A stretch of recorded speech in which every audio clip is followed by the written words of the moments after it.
Sorry, I thought you were somebody else. Oh, no sweat, madam, no sweat. She get her apprentice with me. I'm coming to the area where she see, then make her come here, bear. That's all right. Dede, send my regards to her when you get there. Okay. And don't go in that blouse. It's too tight. Go and wear something more loose. And if you weren't watching Things We Do for Love, you know, those years, then I'm not sure what you were watching. It was what, Sunday evening, 5 p.m. or so, right? And all of us will gather just waiting to see Pusha. You know, and even in class, we'd have the boys with their bandanas hanging from their pockets and all of that. You inspired a whole generation. Welcome to New Day, by the way. Thank you. I was asking you earlier, does it feel uncomfortable watching yourself sometimes? Yeah, I mean, sometimes it does. You know, especially because you've changed so much and you kind of wonder. Yeah, of course. Even if I don't see it, people tell me. Yeah? Well, maybe because I think this is you, the very calm personality. But then we all were introduced to a totally different person on TV. That's so right. everybody sees you in town and they expect you to do all those things as well. You still get that now? Oh yeah, I still do. I do. Okay. I still have people who think that that is me actually. That I'm just kind of like, you know, putting this up or this. If that's not you, then how were you able to act this so well? Because that's what acting is about. Yeah. You take up a character that, you know, you're not, you know, really in real life and sort of make people believe that, you know, this character really lives. Yeah. And so I guess that's part of what the results of acting. What was your favorite moment ever acting in Things We Do for Love? Do you remember? Wow, there are a number of them. Okay. But I think that one of which was, you know, when I went into, I invited Alute's sister, that was Jackie's character, into my room, and the intention was not good. You know, and then the brother walks in, and we had some kind of a heated, there was a tension in there, and I thought that was one of my favorite moments. Do you still get people wanting you to act these kinds of roles? Well, I've had that a number of times, but I've intentionally, you know, walked away from them because you know, people just, you know, stereotyping. They kind of go, oh, you want him to play that part, that's what he's good at. And so I didn't want to be stuck in there. I wanted to explore other roles and characters. But would you say this opened you up to even more in the movie industry? It did. It really did. I mean, it was such a platform that gave me that needed push. And yeah. Was it your first? No, that was my first series, you know, but then prior to that I was doing TV theatre and then stage, more theatre work, So you do stage plays as well. Which one do you enjoy the most? Stage or movie? Oh, you prefer stage. Why does everybody say that? That looks more difficult. Yeah. You know, but then it's exciting, it's live, and you know, you kind of, your best foot is always, you know, there, and it's 100% because you mess up and... That's the thing. What do you do when you forget your lines? Well, then the thing is that you don't forget your lines. But if you do, I mean, that's why you need to... There's certain techniques and exercises that you have to do prior to the show. And it keeps you on your toes so that you become very spontaneous because anything can happen. What do you do? Well, you know, prior to that, I know anything can happen, and so I put myself in the shoes of I contextualize the scene rather than saying word for word, so that even if I miss those lines, I could still make sense because I understand what is happening. And so mostly that's what gets me out of trouble. Okay, but do you do production as well sometimes, or are you more into? You prefer being in front of the camera than being behind the scenes? Yeah. Why is that? Because I've seen what happens to producers around characters. What happens to them? It's so exciting. No? No, it's not. No, but you are literally the real actor. You know? Yeah, I know. But of course, I've tried my hand on producing, but it wasn't for commercial purposes. Okay. It was mainly for international organization for migration. A branch of the UN. Okay. And so, I co-produced one with my manager. But it wasn't fun, eh? It wasn't fun. What are the difficulties? Why would you? Funding is one. Okay. You know, and then, you know, last minute disappointments. People are like, oh, excited on, but then they kind of trickle that, oh, I'm sorry, but we can't be on it anymore. Exactly. And then you kind of like, okay. But that starts the conversation about the movie industry. We've had this over and over and over, and we're worried. Because we're seeing so much being done in other African countries. But when it comes to Ghana, we talk about the movie industry. Everybody says, oh, but it's dead. You know, nothing is really happening. Yeah. We were excited at a point because we saw a lot of movies from Shirley, you know, and other people as well, Leila Jansi and all of that. That's right. But then for some reason, that's also went silent. Yeah. What has been the problem? I mean, it's support. They needed support, you know, because you can't run this industry on just talent, you know, and skill. You need certain structures that will guide us, because it's also a way of, you know, branding the nation. And so if you don't have government's interest in there, then, you know, people will just take things into their hands, and then they'll rather stay in the country when we're supposed to give it a better view. So we need that support in terms of, when I say support, you know, I'm not even going directly to funding. I'm talking about what are the laid down rules and regulations, the don'ts and do's, what are the incentives that comes our way, what are the facilities in place to help. You know, we can't do that individually, and so but we've had institutions like NAFSI and other ones that are we're expecting that they champion some of these causes. I know we have a movie, you know, union or association as well in Ghana. Have they been able to champion some of these causes in order to get a response from government especially?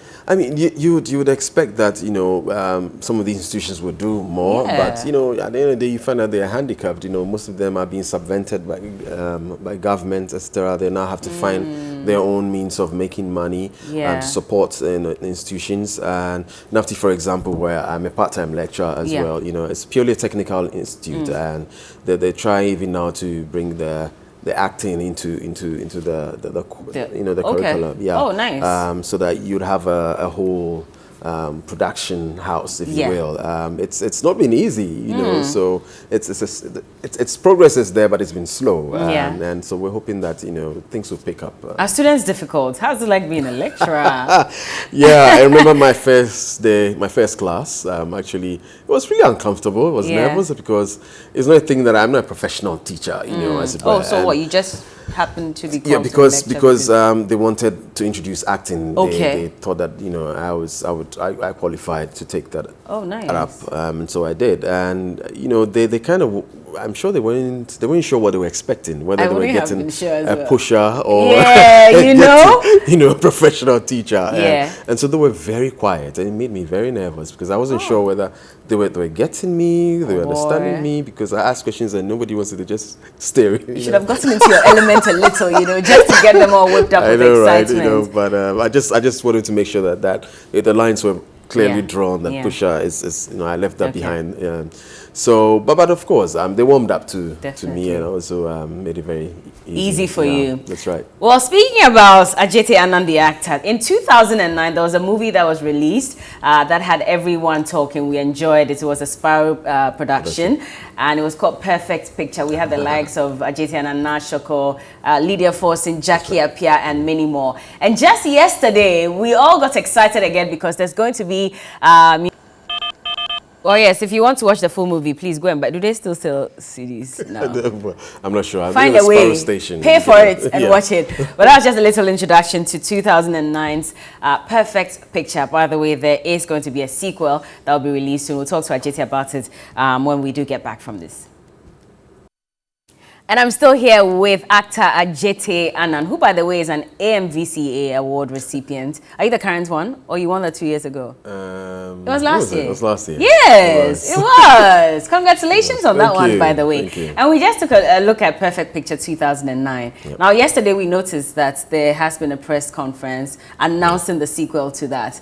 How does it feel? I mean, it's I know, we're excited, you know, but then you don't look excited. You look like you know, we're nervous at the same time. Nervous. Yeah, because it's like everybody's talking about Perfect Picture 1, you know, and so people will have high expectations. It must be better than the first one, or, you know, must be at par, and we're not too sure whether how are they going to receive this one, even though we're confident that it would be better. I am confident but you never know. I am.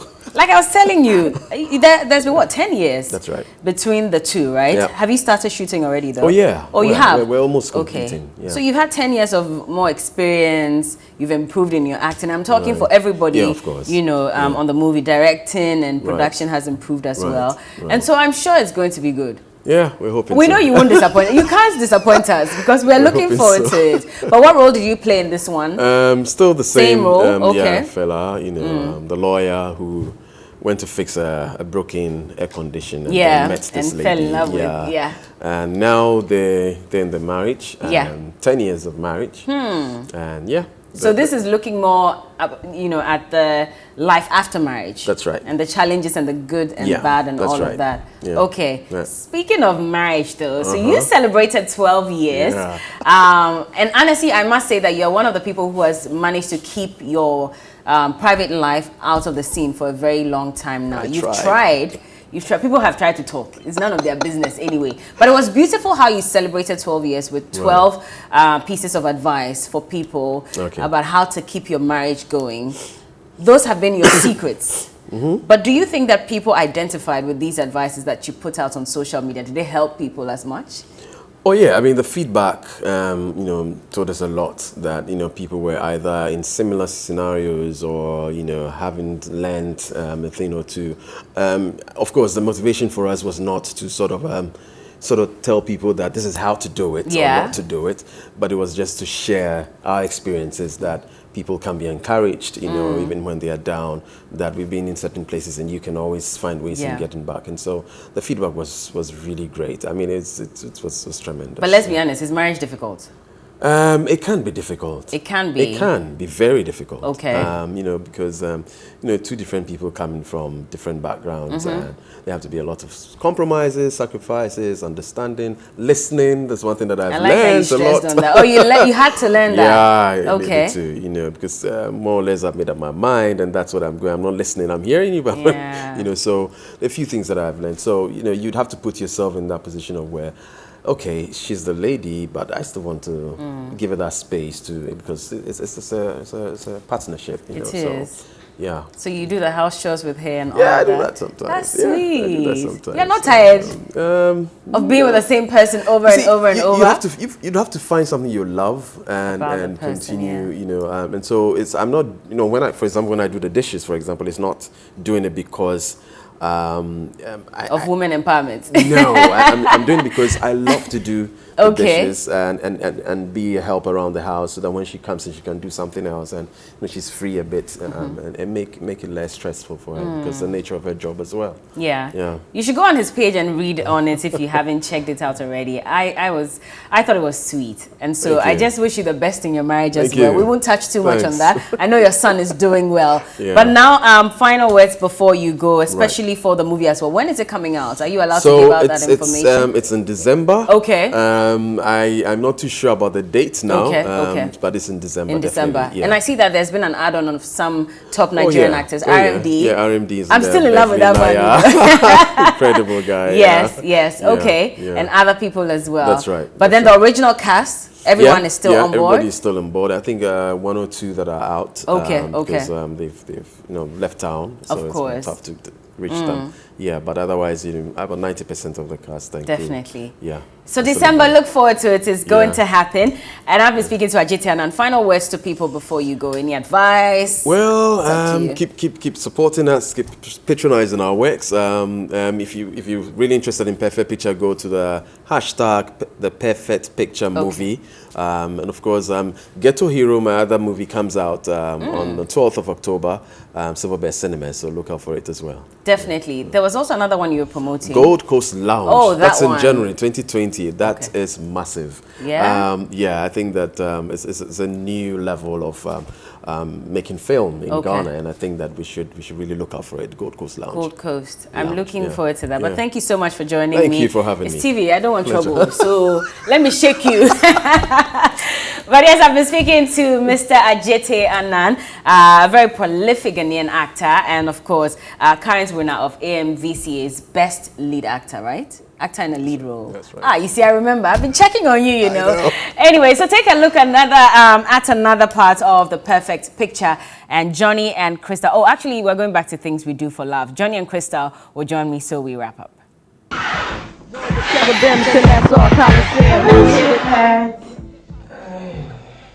Hey, somebody I hear say you sick. Come on, me sick.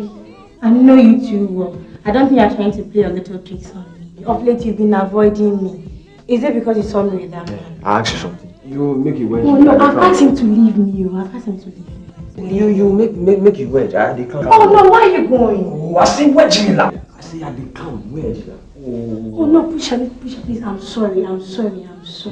It's because of I came to the gents club. You even tell me how I look. Oh, you make heavy. Hey, shit. Hey, I saw your grandfather at the junction. Pick me a taxi. Tonight, dear, I'm all yours. Julia. Tonight, I do off. Condom say I don't get some. You of all people. I have some in my face. Hey, woman, way they carry condom. No. It's not what you think. It's not. I carried it because of you. Okay. You make it. Oh no, Pusha, where are you going? At the peace. At the come. At the peace come. You go where Jimmy for me. Oh, Pusha. Go where Jimmy at the come. Okay, I'll be waiting.